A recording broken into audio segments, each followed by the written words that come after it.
Orang sukses akan berkumpul dengan orang sukses.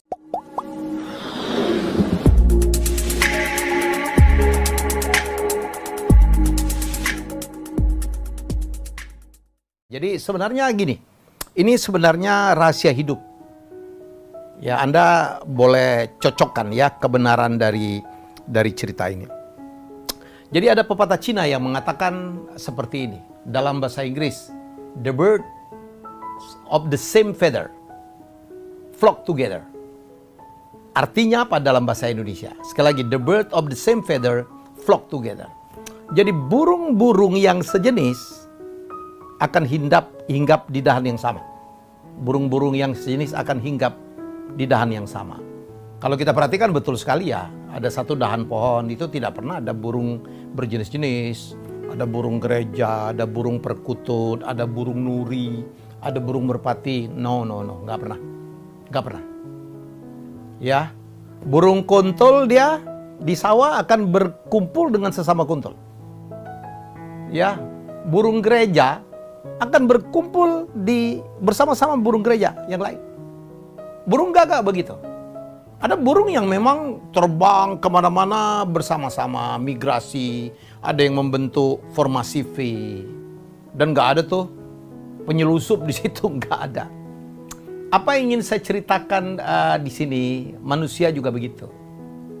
Jadi manusia yang sejenis, yang sekarakter, yang punya tujuan yang sama, yang punya tabiat yang sama, bahkan yang punya hobi yang sama, punya niat yang sama, itu akan berkumpul bersama-sama.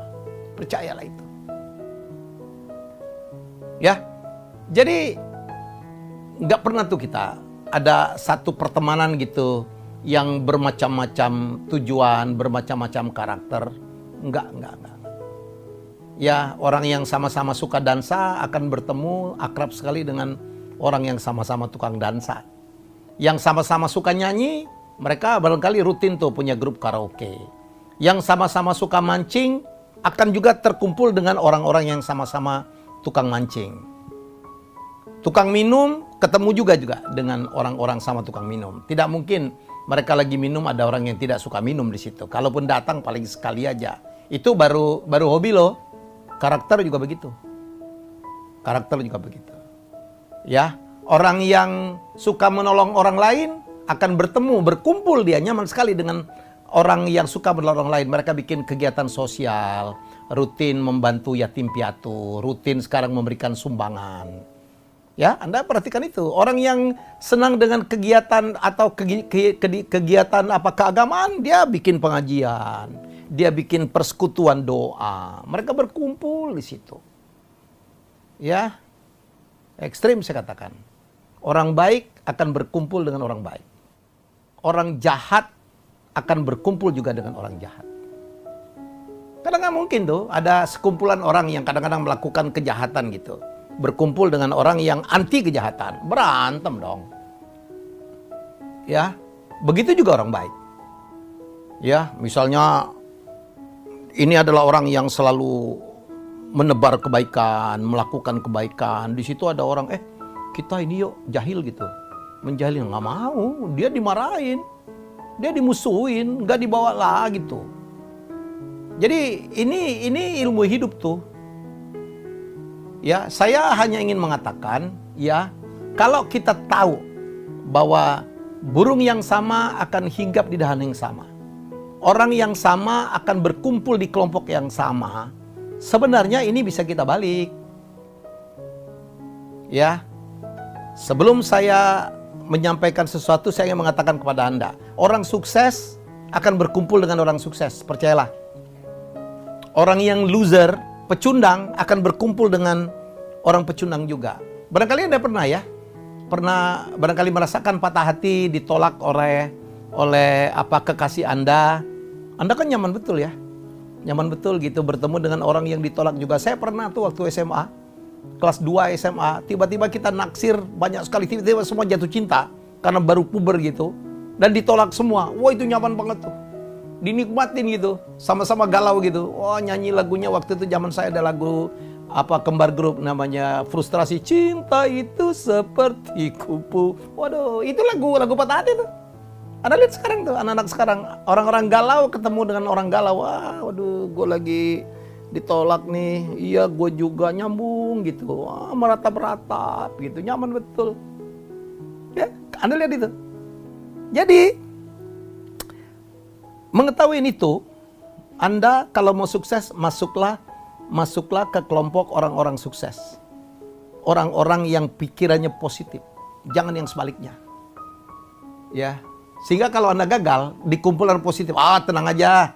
Gua dulu pernah gagal lebih parah dari lu. Bangkit, kita bantuin. Kan begitu tuh. Makanya banyak sekali tuh kumpulan-kumpulan yang sama menyemangati. Ada beberapa kumpulan ngundang motivator, diangkat terus, ya. Diangkat terus semangatnya. Jangan mencari kelompok-kelompok yang galau-galau itu. Yang kalau Anda gagal, oh iya tuh. Aduh, gagal ya. Gitu. Kita ini aja yuk. Waduh. Ada yang kalau begitu patah hati gitu, bukannya diangkat. Kalau yang ketemu bisa udah tinggalin, ngapain lah. Meratap-ratap, ditolak, cari yang lain. Itu kalau positif tuh. Jangan justru, ayo kita temenin yuk kesedihan lu. Wah, itu bisa macam-macam tuh. Ya, jadi ini yang harus Anda lakukan. Ya, masuklah ke kelompok orang sukses. Saya dulu, saya kan orang kampung. Dari kampung, masuk ke Jakarta, ya. Dan kemudian saya justru adalah orang, ini ilmu sukses. Kadang-kadang kita harus melakukan lompatan. Kita harus masuk ke kelompok yang di atas kita. Ya, saya dulu tertolong banget. Habis kuliah, saya masih pegawai negeri, penghasilan saya waktu itu sangat seadanya gitu. Ya, tiba-tiba saya diajak oleh Ireng Maulana. Ya, seorang seniman besar, musisi jazz, leader gitu. Punya perusahaan Ireng Maulana Production, kemudian melaksanakan Jag Jazz untuk menjadi manajernya dia. Dan itu saya pikir lompatan yang luar biasa. Begitu saya diajak oleh Mas Ireng, ya almarhum, di dalam perusahaannya, saya diajak kemana-mana. Saya diperkenalkan dengan Peter Gonta, dengan Didi Haju, dengan Pak Bambang Tri, dengan nama-nama besar, orang-orang kaya, orang-orang sukses gitu. Musisi-musisi hebat zaman itu dan sampai sekarang. Benny Likumahua, Benny Mustafa, Idang Rasidi. Saya diperkenalkan dengan Kus Hendratmo. Naik tuh level saya tuh. Level saya naik. Saya melihat mereka, bagaimana mereka sukses, bagaimana cara mereka berpakaian, bagaimana cara mereka hidup, bagaimana filosofi hidup mereka. Saya ngobrol mereka, saya serap ilmunya. Dan setelah itu saya diminta oleh Ibu Ani Sumadi untuk menjadi stafnya dia. Saya mulai dari tukang bawa tasnya beliau tuh, bikinin soal. Kemudian saya diperkenalkan kuis. Anda tahu tuh, Ani Sumadi itu ratu kuis, semua orang memuja beliau. Dulu kuis beliau itu berpacu dalam melodi. Siapa dia? Pesertanya orang-orang hebat, lawyer-lawyer hebat, ya pengusaha-pengusaha hebat, tokoh-tokoh di Republik ini hebat, jenderal-jenderal. Bayangin berapa menteri gitu pernah jadi peserta beliau. Dan saya menjadi pelatih di sana gitu, melatih mereka cara bertanya di siapa dia. Anda baru saja nonton barangkali, ada video yang cukup viral. Di situ pesertanya ada Asegaf, ada Denny Kailimang, ada Denny Ponto, ada Amir Samsudin yang kemudian menjadi menteri ya. Waduh, lain lagi tuh pergaulan saya. Saya ngelihat mereka, wow, mobilnya hebat, rumahnya hebat. Itu kadang-kadang memacu kita tuh, mempunyai mimpi, kepengen seperti mereka. Jangan lupa loh, orang itu menjadi sukses karena punya mimpi. Wah, level saya lain lagi. Saya diajak oleh Bu Ani bertemu dengan para pemilik stasiun, CEO stasiun. Saya dipertemukan dengan Pak Angki Handoko. Saya bertemu dengan Lala Hamid. Saya bertemu dengan Pak Sudwikat Mono. Waduh, luar biasa. Naik lagi saya. Ya.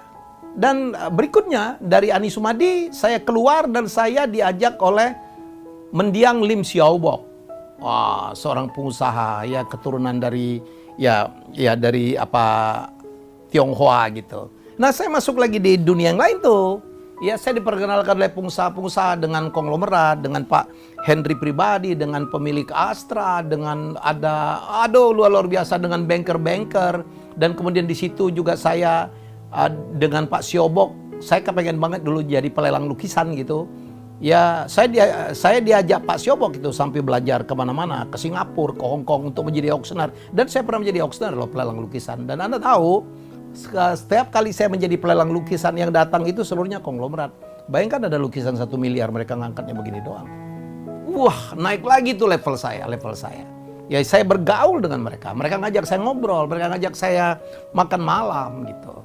Dan setelah itu, ya saya membuat sendiri gitu perusahaan saya bergerak dalam bidang I.O. dan kemudian pekerjaan saya dalam bidang sebagai MC juga sangat tertolong oleh pergaulan itu. Ya. Dan keputusan saya untuk menjadi seorang pelelang lukisan tuh keputusan yang paling tepat. Itu kunci keberhasilan saya. Kenapa? Yang datang adalah para konglomerat, orang yang tidak punya duit tidak mungkin akan bidding lukisan karena harganya sampai miliaran. Dan mereka adalah klien saya. Kalau mereka ngawinin anak, kalau mereka mau ada function di perusahaannya yang diundang adalah saya. Kalau diundang, diajak makan, ngobrol, wah level saya naik lagi. Bayangkan dari anak kampung, saya bisa mencapai seperti ini karena itu. Karena saya mengkatrol pergaulan saya. Jadi sekali lagi, ya teman-teman sekalian, rumus kalau Anda mau sukses, tentukanlah pergaulan Anda, tentukanlah perkumpulan yang Anda pikir bisa menjadi batu loncatan Anda untuk sukses. Jangan masuk perkumpulan-perkumpulan yang sebaliknya. Ya, kalaupun hobi, ya hobi yang, wah misalnya saya seneng banget tuh. Ada orang misalnya dia hobi dipaksa-paksain beli Harley gitu. Karena penggemar Harley kan levelnya atas. Atau Anda bermain golf. Atau ya pelan-pelan lah kayak dulu saya naikin lah ya. Saya naikin ya, jangan juga langsung terlalu lompat karena itu adalah penting ya untuk mengkatrol. Ya, kata penutup. Ya. Betapa pemilihan teman, pemilihan perkumpulan, pemilihan pergaulan akan mempengaruhi kita. Kan kita selalu bercanda. Kalau Anda bergaul dengan tukang jual parfum, badan kita akan ikut wangi. Tapi kalau Anda bergaul dengan para pedagang kambing, barangkali badan Anda pun akan bau kambing. Ya.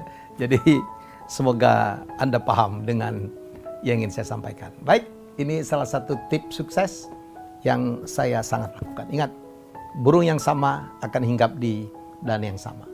Kalau Anda sukses, Anda harus bergaul dengan orang sukses. Karena Anda akan kena kecipratannya. Ya, itu yang saya yakini betul.